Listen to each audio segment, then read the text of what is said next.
এইবারে মায়ের প্রথম বাচ্চা হবে, বিয়ার পরে বাচ্চা হয়নি, এইবারে প্রথম বাচ্চা হবে।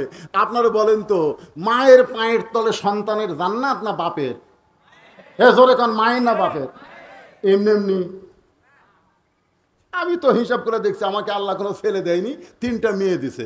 ওর মাও কিছুই করেনি, ওর মা খালি 10 মাস পেরত হচ্ছে আর এই 2 বছর দুধ খিলেছে। আর এই যে বাদ বাকি 20-30 বছর আমি টানতেছি। আমি তো দেখি সন্তানের জন্য মায়ের চাইতে বাপেরই দায়িত্ব বেশি, তাই না ভাই? এই লেখাপড়ার খরচ, এই খরচ, ওর মা খেলে টেকা দেন টেকা দেন টেকা দেন। এ তুই কি দিস রে? তুই না কান্দে কোনদিন দুধ দিসনি রে। আমি হিসাব করে দিই কে রে, আমি বাপ এত দেই অথচ আমার পায়ের তলে জান্নাত নাই। এই এমন কি করলো তোর পায়ের তলে জান্নাত? এমনি এমনি এখনো মা হয় নাই, পেটে বাচ্চা আইছে, ওই মা তোর প্রসব বেদনা বুঝতে পারে নাই, প্রসব বেদনা জানে না। প্রসব বেদনাটা কি? যেই মাত্র সন্তান প্রসব হওয়ার বেদনা শুরু হয়েছে, এমন সময় মা চিল্লায় বলতেছে, গলায় দড়ি দিব, বিষ খাবো, আত্মহত্যা করব, এই জীবন রাখবো না, এত কষ্ট সহ্য করা যাবে না। এমন সময় দাদি নানি দৌড়াচ্ছে। অরে চিল্লাচিল্লি শুনে দাদি নানি দৌড়াচ্ছে, বলতে তোর পায়ের তলে সন্তানের জান্নাত আর তুই চিল্লাচিল্লি করিস, ঘরের মধ্যে সব।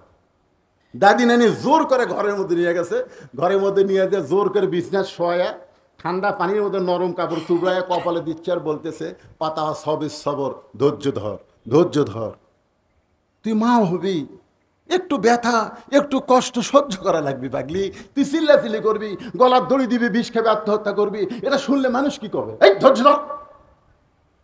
কিন্তু ব্যথা যখন শুরু হয়, চিল্লাচিল্লি করলে রাস্তা ধারে মানুষ যাচ্ছে, তারা বলবে এই বাড়িতে একটা মেয়ে বাচ্চা হওয়ার সময় তা আইডিয়া গরুর মতো চিল্লালো। ভাই এই তুই চাইস না? তোর একটা শরম নাই?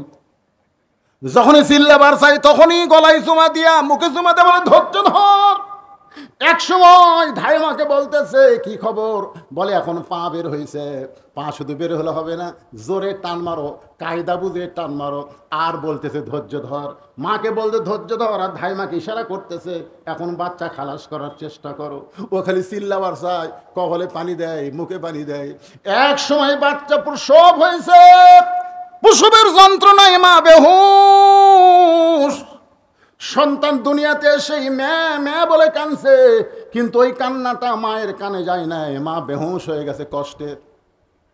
এক সময় সন্তানকে গোসল করে নাড়ি কাটার পরে যখন সন্তান মায়ের বুকে দেয়, ওই সন্তানের পরশে মা হুঁশ ফিরে পায়। মা হুঁশ ফিরে পেয়ে ওই বাচ্চাকে হাত দিয়ে নিয়ে বুকের কাছে মুখের কাছে নিয়ে সে চুমা খায়, জিহ্বা বের করে সন্তানের কপাল চাটে, মুখ চাটে। দাদি নানি বলতেছে, লাত্তি দিয়ে ফেলে দে, এর চুমা দেশ কেন, আদর করিস কেন, লাত্তি দিয়ে ফেলে দে।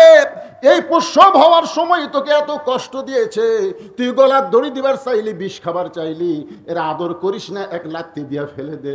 মা তখন বলে, দাদি গো, ধৈর্যের পরে এত শান্তি, কষ্টের ভিতরে ধৈর্য ধারণ করার পরে এত শান্তি। এই সন্তান বুকে আসার সাথে সাথে আমি প্রসব ব্যথা ভুলে গিয়েছি। ফ্যাসিস্ট সরকারের সময় এই কোরআনের দল যারা করেছে, তারা বাড়িতে থাকতে পারে নাই। বাড়ি ছিল কিন্তু তারা বাড়িতে থাকতে পারে নাই। অধিকাংশ সময় তাদের নেতাদেরকে জেলের মধ্যে রাখা হয়েছে, তারা আলুর বাড়ির বাগুরের মধ্যে ঘুমাইছে। তারা কত কষ্ট করেছে। মা যেমন প্রসব বেদনা সহ্য করে সন্তান যখন কোলে পায়, তখন মা কিন্তু আর প্রসবের কথা মনে রাখতে পারে না, মনেও থাকে না। আমরা এত নির্যাতন, এত কষ্ট, এত জেল জুলুম ভোগ করে হাসিনার মতন ফ্যাসিস্ট সরকারকে এই দুনিয়া বাংলাদেশ থেকে তাড়ানোর পরে এই আল্লাহর কোরআনের আইন যখন আমরা দেখতে পাবো, মা সন্তান বুকে পাইলে যেমন সব ব্যথা ভুলে যায়। যেদিন কোরআন দিয়ে বাংলাদেশ চলবে, সেদিন আমরা সব ব্যথা ভুলে যাব।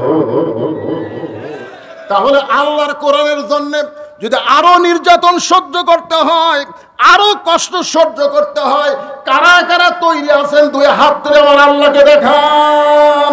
লিল্লাহি তাকবীর, হাত নামান।